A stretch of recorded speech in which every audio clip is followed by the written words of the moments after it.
yatuloosa yeye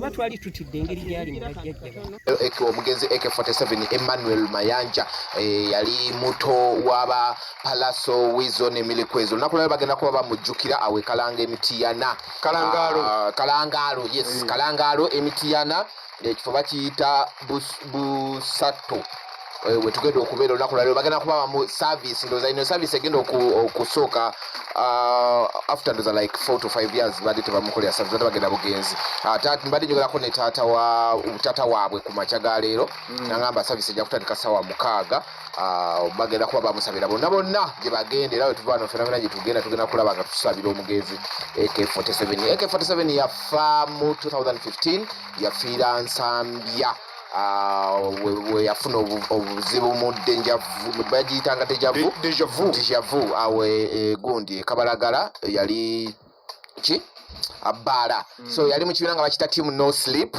mwe yali ajoininze nga amaze okugamba mukulu w'emirikwezi njagala kugenda na Jeff Chiwa by then Jeff Chiwa yali yakamala okubanga naye aleka Chameleon ali ne ba Ready and Weasel kadhen aga njagala kujoininga ani Jeff Chiwa yafa ine myaka 25 kuba bamuzala 1990 yafa ine myaka 25 era we yafira nga Salongo nga abana yali abazadde mu Nalongo Magi nga then ile yeta Magi muchala wa Rabadaba kati sawe no muchala wa Rabadaba yes prayers zigenda kuba ziconductingibwa bambi ne uguno gujwa last year era twayogerako ne kitaawe nagamba report tefulumanga mu myaka 7 yamaze nga avude report ya AK-47 tefulumanga tewali amanyiddwa mayitire ebala yakyusa erinnya mpozi kati n'okugwa yagwa si kukyusa linnya lyokka n'okugwa yagwa nalabye kati bazimbamu oba bu stalls yes then omuvubuka yali mu toilet here at that time allegedly yadduka Congo paka kati naye taddanga so katugere tumusabire eri gyali asobole okusigala ng'afuna ekiwummulo eky'emirembe asigale nga bamulamuza kisa ndowooza tebamulamuza dda kati tomanya kuba ffenna tetufangako kati tujja tetumanyi oba bamulamuza oba tebanaba kumulamuza ebyawandiikibwa webigamba so bambi yava 2000 March 16th lwe lunaku olwaleero so rest in peace still be resting in peace bazadde be bonna bagenda baganda be bako n'ab'emikwano simanyi oba Magi anajja of course bali tata w'aleeta abaana already ejjukira ali bweru munange nga bonda bandinga bwendi sirina suubi walala yemwesuubi eri kinanema mukama bomba kumpi irinda bayo najengiba ozebwa kunene nnyo myaka sofa giri emeka kuba kulaba okuvadde myaka sofa giri emyaka emeka musanvu giweze leero omusanvu mami olunaku olwaleero tuzze nga tuze kujjukira Eke twawulyako ebya ripoota eyafuluma netulyako nti mwali muzemu okufolowinga ripoota eno okulaba nti no twaddayo naye nga batuvuluga buvuluzi tewali kituufu kyavaayo era ogwasembayo fayiro teriiyo bagibuzaawo kino kitegeeza ki eri nti no engeri omwana gye yavaamu tutunulira nti yemu bwe twandisera nga mutabani we Moze Radio yemu gye yagenda kitegeeza ki eri kitegeeza okusoomoozebwa abantu abayimbi babalabanga oba batategeera ate munnanga abayimbi bagenda ne bakola essente zaabwe mu mbeera yaabwe eyo gye babanyoomeranyomeramu kati oli n'alabanga nti ono gwanyooma amuyiseeku ndowooza n'alaba nti bw'amugambako akantu katono alina kumuggyawo abaana baliwa bazzukulu abasatu bali Amerika waliwo abannaalongo abalongo ne Kigongo bali Amerika ne jjajja waabwe azaala maama ate omu Malayika ali Australia ne mami we era naye yamuleka muto nnyo bali mu egi emu n'abalongo era teyamulabako yakommunikatingiranga ku simu just baba namubagamba babali babaleeseko wano okulaba ku ab'omu Amerika tebajjanga naye ow'omu Australia yajja n'ebifaananyi tubirina nga bamukubye ng'ali ku ntaana ya taata we naye ab'omu Amerika tebannafuna busobozi bubaleeta. ebbanga ppanvu gwe tobeeraawo newegomba okulaba ku bazzukulu? Negomba naye tewali busobozi. Alabako mu bifaananyi? Ebifaananyi mbalaba, twogera ku ssimu ate nabo bammiisinga nnyo. Buli miisi jjajja naye nga tebandabanga nako. Nange nakoma kubalabanga ba myezi 3. Naye bandaba mu mawulire ku TV. Ndowooza famire yammwe yesinga okuba mu baserebu. Nedda. Abetutumu. Ate bayabagundi ba Bobi Wine nayo ndaba bangi. Nabo bangi. Nga tugase ya Bobi Wine ya Mayanja family. Kyasinze okuba ne baserebu. Nabali bangi kubanga waliyo Bobi Wine, waliwo Mick Wine, waliyo Eddie we. Tulaba nabo bangi. N'ono omulala Banjoman. Bangi. N'omuwala waliwo Kayemba. Bangi. Mutulawo ne mwesibisa. Baana bange nina okubamanya mbamanyi. Ebisomozebwa bingi mu industry. Tuwulira ebirungi ebingi bijja ne tuwulira nti n'emisango mingi givaayo. Tulaawo nga maama n'otyamu ne weeraliikiriramu emisango giyitiridde. Ebirungi bingi naye ebirungi abantu tebabiraba era tebabyogerera. Ne bw'okola ekirungi ekifaanana kitya oli takitunulako, naye ebibi babiraba nnyo ne babyogerera ate ne bava mu kwogera ne bayitawo ne bakongerako n'amakongolijjo. Neffe twabamanyiira be bantu baffe. Ne bajja ne baloopa maama ogamba ate nze muneeki omwana owange tomala gajja ng'osaatuuka ojja omwerijjeko. Tojja kujja na lugambo lwo olundeetera ewange. Tuvaawo bubi nnyo. Era waliwo n'ebiseera ebyo osimanyi Kapale ono komedi abadde alinyirira nnyo Humphrey nnyo atutte emyaka mingi ate munanga amanodumani naye mbifolowinga era namusanga juze wa pallaso story ki Humphrey omwagaza ki maama ne mwanno wali omanyiko nti oli nsangako naye munno omwagaza ki kyotomala myaka bakati 3 oli ku kintu kimu ne mugamba no kati oli egged nti ebyekito twandibivuddemu wemba mwafunamu obutategeeragana kibeeko we kikoma ate toyuzaayuza nnyo munno kumumalayo naye etonda. Yisima access azze wano nempulya nga mumugamba awumbewumbeko abakuba ate abamawulire mwenna mukuba so oyo yekka tukitwalidde wamu mukuba nnyo. Maama w'omugenzi Mozeredi abadde wano muli kitegeeza kimu nkulya twafuuka ba Luganda tulinga abakola kolabo naye kolabo kyakaaba kyenkaaba kati twafuuka bawamu kyaluma obulumi bwalina ku mutima nange bwennina kati buli omu ategeera munne kyali essaawa eno. Kagamba akasembayo eri baserebu famire zimu baserebu n'abaana bammwe. Baserebu bonna tubaagala nnyo bongere okutukuba emiziki ate n'ekirala bakwatagane baleme kuwalagana kusowagana. Ekirala beewala empalotalo ezo. Bumanyi naye sijja kuyimba ndi mu nnaku ya mwana wange bungi nnyo naye essaawa eno tenzikiriza. Ndi mu nnaku ya Emma.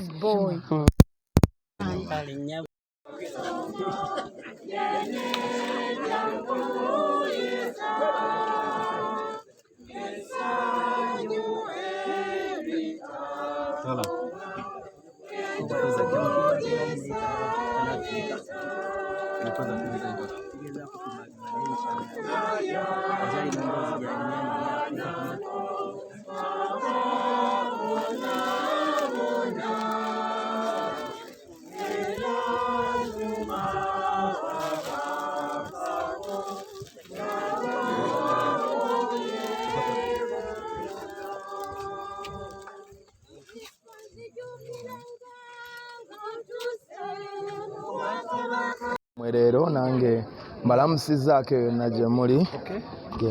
Yes, tuli Kalangaalo okujjukira muganda waffe AK-47 myaka giweze 7. I think gwe yali closest when it comes to family. Kitegeeza ki gye muli? I think buli omu yali close gyali ffenna twali ne baganda bange baali we all very close. Kitegeeza nti omukwano gwali mungi gyali kubanga kikulu nnyo okuba ntusabira bannaffe abaafa kuba naffe tujja kwetaaga okusabirwa mulundi gumu oba omulala nga tetukyasobola kwesabira, so kikulu nnyo nti tumujjukira ne tumusabira ate ne tusabira wamu. Okay, tutegeezeddwako nammwe mwekwatadde ebifo wali eri Nze Mayanja atugambye kino kye kijja kyammwe era mwafuna dde n'ebifo kyekitegeeza teri kulankulana n'ennyumba abagitwanjulidde olunaku olwaleero okusinziira ku byali byayogerwa mu 2015 nti ennyumba y'ekijja naye kati olunaku olwo tuguddewo n'ennyumba ebbiri. Ekyo kirungi era muzeeyi mwebaza olw'omulimu gwakoze ayongeremu amaanyi naffe nga bwe tukolako emirala gye tujja osobola. Yes, ebyebifo sibimanyi nnyo nze nkyali mulamu era nkyali mukozi, so ebyo ndibirekera abali baawo nga nze sikyaliwo. Obuvunaanyizibwa bwabwe nze kankoleko bye nsobola. Ensonga y'okujjukira batugenzeeko naddala nga ba celebrities, tulabyeko Moses Radio, tulabyeko AK-47, naye enfa yaabwe ekyatankanibwa nti no reports tezifollowingwa kino kyogerako kinga gwe omuyimbi ate oli muganda baabwe. Kyannaku nnyo ndowooza baali badde bongeramuko ku maanyi ng'abantu bafudde naddala abantu nga balinga ebyobugagga mu nsi nga bannabitone kuba bwe baba nga bannabitone bagenda kubanga bafa bufi mu buli ngeri nga teri afaayo, nakyo si kirungi. Si nti nno bo banjawulo ku bantu abalala, ffe n'omusayi mumyufu, naye wabaayo omuntu mu butuufu gw'olaba nga kyabugagga erina ensi ennamba. Kati nga AK-47 twamufiirwa muto nga yali asobola okutwala eggwanga lino mu maaso nnyo ate nga yali musajja mukozi. Nga Moses Radio bye yakolako mu myaka gye emito bingi nnyo okusinga n'abakadde abamu abamusinga, so nze ndowooza bannabitone abo batwalibwe ng'ekikulu ennyo mu ggwanga okuva mu mateeka, okuva mu courts of law. Yes, bwe babanga kati mu embeera twandibadde tutegeera, bandibadde omulimu bagukolera ddala ne bafaayo ne bamanyi si neemanya kuba kino kyalumya nsi nnamba si ffeffeka nga family yamani. Mwe pickings up mutia 7 years and you still standing, music wali family ekyali together n'abaana be abali e Bulaaya. Of course life still goes on inevitably. Omuntu bwafa obulamu busigala bugenda mu maaso, ate kikulu nnyo era n'okubeera nga mufaayo nnyo nammwe abakyali abalamu omukolera ebintu nga bino musabira kuba ye takyasobola kwesabira ng'abaana as a family. Okimanyi Mayanja family ffe tuli bantu be bamu, buli wamu yonna gye tuba tubatuulizinganya era omukwano guno tugwongererayo ddala. So kyekyo naye nga nze mbakuutira nnyo mwenna si ffeffekka, bino bibaawo mu buli nnyumba, muyigenga okwesabira n'okusabira bannammwe ababa abafudde kubanga tebakyasobola kwesabira. Omukisa baguyinamu mmwe mwekka, naffe era bye bimu ku bubonero bwe tugezaako okukola okubajjukiza.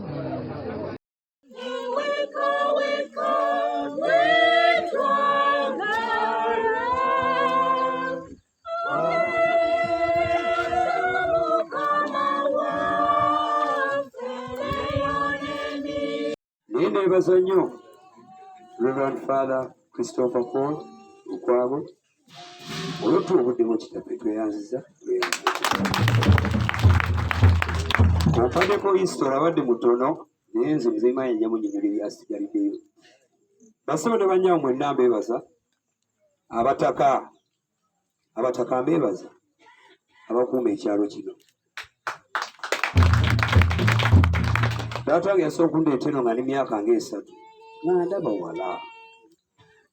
ng'andaba wala naye olutuusa olwaleero nsoose kubuuza omu ku bataata baali ne babuuza naye tulina eka mmeka wano nga njagala nzimanyi balasogera zikubuulira. Muzeeyi Mayanja aba tali siriyasi, buli muntu gumuggyeko tugende mu maaso tukulaakulanye ekitundu kino. Neebaza nnyo bannamawulire bakwano bange. Muzeeyi Mayanja ayogedde bibye nga siriya nange yanjogera ebyange. Mwebale nnyo okutindiga lugendo, mwebale nnyo okutindiga lugendo. Lwosirusosa tesirusembayo abatalina pulaani na Katonda tukyalina engendo naki nyingi. Wala tusabe Katonda atuwa obuvu n'amaanyi okusinga tukyali balamu abantu bangi balowooza nnyo nti lwokuba tuyimba etuleekaana bwe tetulina nneema. Reverend Father bagambye mwekwate Katonda. Essaawa oluvannyuma ekusaawe ng'oli mweteefuteefu. Eyo ensonga nkulu. Sembyayo okwebaza abakyala be basanze bateeka essala wali. Mwakedde nnyo. Ekyaffe twakisootinze. Neebaza mwenna abooluganda, alaso nkwebaza. Neebaza buli alese emirimu gye okujja wano, sijja kutoolamu. Neebaza ne bayimbi bannange, sijja bamenya bwe tunaakimalira ebyaffe bya kiraasi. Naye lano Weasel sijja mwogerako mukyala we nangwadwazanetwirere musingawo awo. Mwenna mbwebaza, neebaza ne dayosiisi etutwala wano. Era kano akakoko mbadde nga kagula emitwalo 20 nze sekinoomu. Naye nenzijukira nti muzeeyi Mayanja yavaamu abasajja beeyita envumbu lwanko pallaso ne Weasel. Fenga Mayanja family ekyo ekinaana tukijje mukulu kibe mukulu.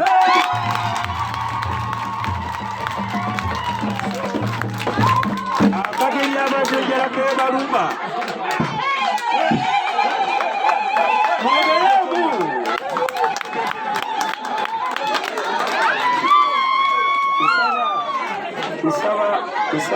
kusaba basebo ne bajja obadde nsaba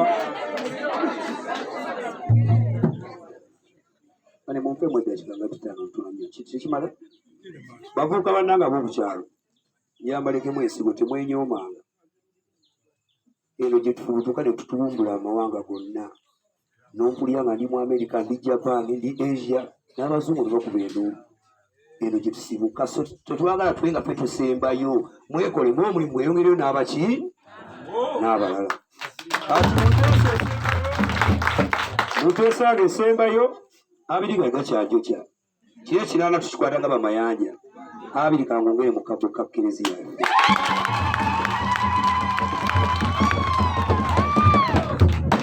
Akazana kati za muzeeyi Mayanja. Muzeeyi Mayanja siriya sijja musolo budde bwaweddeko. Kati kampita omukulu Pallaso ssebo jangu obuze ku bantu.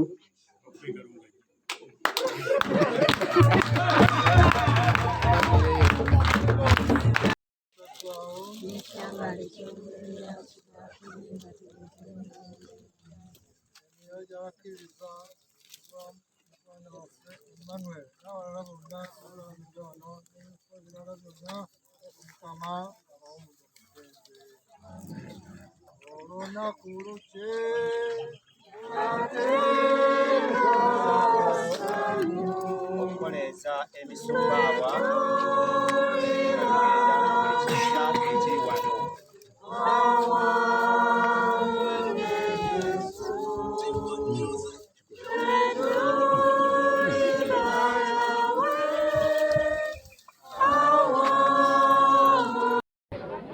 Tuze nga muze okujjukira mugenzi AK-47. Esebo. Muwulira mutya emyaka 7 okuvudde mu lockdown temusobodde okubanga musobodde kuno omulundi okujja kumusabira?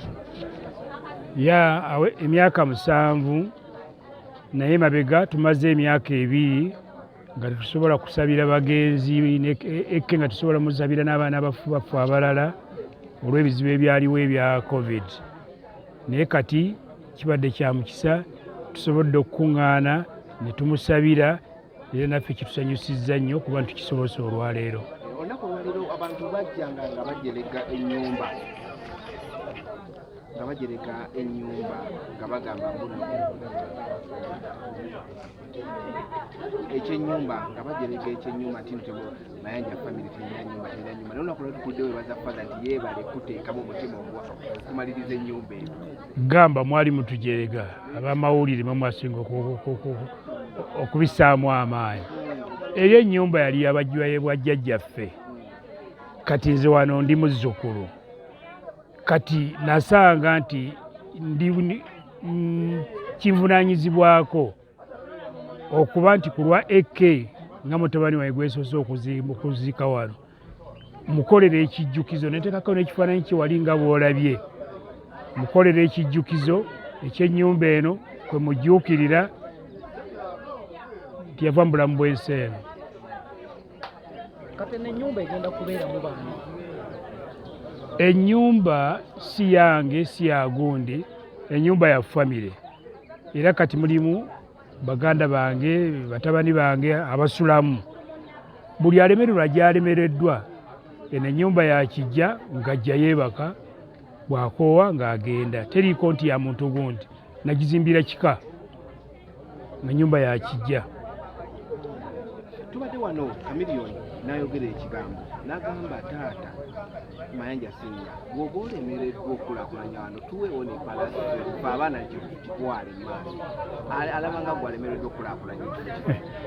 Kakati wano jjajjange bwe yali afa yagamba nti wano waabajja n'abazzukulu, w'abaana n'abazzukulu. Kati ffe bazzukulu nabali era bazzukulu abajja mu maaso awo. Kati nze nkozeeko kyenkolako. Emyaka gyange ate tekijjadda mu kukola projekiti ezo za nankani. Nze ndya buli ssente zange eziriwo bwe zinaagenda okuggwawo nga nange ngizeeki nga naye nvuddewo. Kakati Chameleon eziriwo bwe zinaagenda okuggwawo nga nange ngizeeki nga naye nvuddewo. Kakati Chameleon nga bw'agambye waddembe okutekinga over naye akola ekisingako wano. Ikazi ziri mmeka? Chameleon mu kwogera alinga gamba ozibakweka. Ikazi z'ettaka ziri mmeka? Eka tulina eka 55 wano. Olusozi lwonna olwo lwaffe. Nga mwakola dda? Lino ettaka lya bwajjajja. Lyani? Lya bwajjajja. Chameleon alina eriye eka 27 eno ku lw'Emityana nga ogyeko lino. Nange nina we nina ikazi 25. Naye mu njogera yalinga agamba mbuno ne olemereddwa okukulaakulanya wano ng'agamba kati ddako ebbali. Anti kakati ffe tukaddiye. Time etuuse batekinga over. In fact nga ye bwali omuzzukulu teyeetaaga na kunneebuuzaako. Yaleeta ebutezi tractor asende wayagala akolewo kyayagala agende. Tuddeyo okukemabega taata nga tumaliriza. Abazadde muzaala abaana nga bangi mulina bye mubasuubiramu. Omuntu akulaba osobola omunnyonnyola otya omuntu gwafiirwa? Eke olunaku olwaleero nga tumujjukira nebye wali omusuubiramu. Eke yava mu bulamu bw'ensi eno naye ate nkyebaliza nnyo Katonda kubanga Katonda yapa Eke emyaka 24. Kati bw'ogenda okubuuza obwana mwaka gumu myezi 6 emyaka 5 abafudde bali millions and millions. Wabula nze Katonda yasobozesa okulaba omwana wange emyaka 24. So nkimwebaliza kinnuma naye nkyebaliza Katonda. Ekyokumuzimbira batugambye maama tugambyeko nti yabalonza ayagala mumuzimbira akayumba ku malaalo kyali kitya? Pulaani zaawedde era next time tunaakomawo wano ojja kusanga ennyumba nga ali mu nnyumba munda ku malaalo. Oyo mwana ategeeza kinene nnyo mu famire oba mu kika okitegeera. Kati abantu bano bonna baliwo lwa mwana oyo omu. Kitegeeza nti wa mugaso nnyo eri famire yaffe yonna, siga nti famire ya Mayanja naye famire yonna emwenyumiririzaamu. Ekyo tujja kikola kyangu nnyo. Ekirungi nange kisene nkyalinako entonotono. Kisene nkyalinawo entonotono esobola okukikola n'omu sobola okukikola. Ne Chameleon yekaza okukikola. Ffenna tulina obusobozi. Akantu weekali. Abaana bo bali successful. Blessings ziva mu bazadde. Mulina engeri gye mubawa ku maanyi nga batandika. Kakati gwe n'ovaawo ng'oga nti gundi mulogo. Kakati buli muntu ku nsi kuno alina omukisa gwe. Katonda kyatakutegekera ku timetable yo ng'agikola togenda kifuna. Kyakutegekera ne bw'oliwo olina emyaka 8 ogenda kifuna. Maybe I can say I can't say I'm blessed. Simanyi kyenyiza kukozesa awo. Naye nga byonna bya Katonda. Siinako kakodyo ke nakola nti kubanga nakola akakodyo kano nakwata wano. Kakati nze natandika okwevuga 1969. Okuva olwo sigendangako ku paaka sirinyanga ku bodaboda era sisuubira kuva ku nsi nga mu lujja temuli mmotoka. Navuga emmotoka n'emyaka 21 nafuna emmotoka nina myaka 21. olongo okola ki? Kakati ffe Katonda gavumenti ziri ezaaliwo zaatulabirira ng'oluva mu ssomero n'ofuna omulimu kasita ofuna confirmation omaze emyezi 6 ne bakonfaminga aidha ofuna pikipiki oba mmotoka okusinziira ku salary scale yo. Kati ffe twabitandikirawo nga bintu bitambula bulungi naye kati omuntu amalawo Makerere n'amala masters n'amala emyaka 10 nga tafunanga mulimu ekitasobokanga kufa tekyasoboka. Nze namala senior 4 December, January, February nali ntandise okukola. Nga tumaliza ekibuuzo kyange ekisemba ddala abaana bo bonna bali successful bonna oli happy nabo bakufaako ng'omuzadde we tumulina omufaako nga taata we olina omufaako bakola ki? Bonna bali successful naye bakufaako nga we balina okufaako ng'omuzadde we naye nawe olina omufaako. Kakati wendi essaawa eno wenyimiridde seetaaga buyambi bwa mwana ate ng'okaddiye nkaddiye naye ninawo kennina seetaaga buyambi. Kakati bo balina abaana 6, 7, 5 bameka nze nasigaza ndino nze ne mukyala wange ate nange ne wange ku famire kuli bagire ki bandi nti bampa obuyambi nkyalina obusobozi pensoni yange ekyaliyo mu bbanga.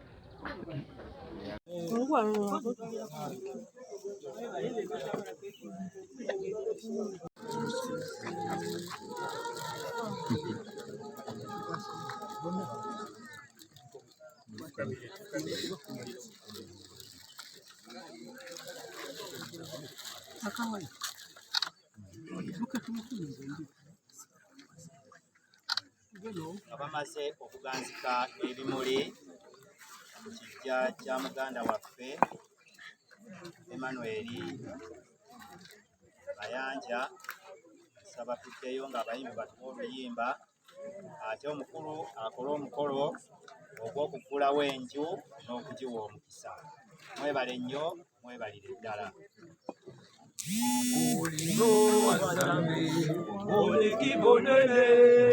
Anatinde Kristo Yesu mubikisi olingo azame oligionele Anatinde Kristo Yesu mubikisi sale la kamongozi oboyo kalesengo sale la kamongozi oboyo kalesengo sale la kamongozi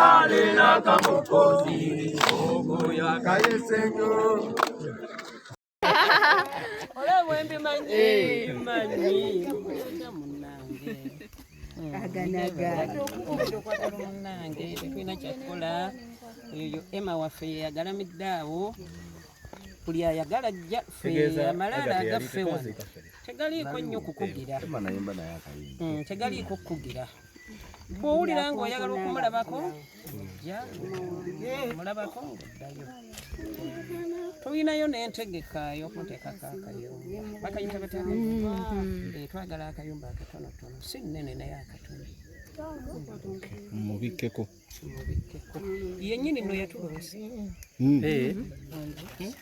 yatuloosa ye yennyini akaagala kuba twali tutidde engeri gyali mu bajjajja bano tubala agamba waayi omu yekka naye yatuloosa ati tulina okulaba nti tuligenda okudda wano akayumba kitutte ebbanga kibukyanga abaloosa ekyatuloosa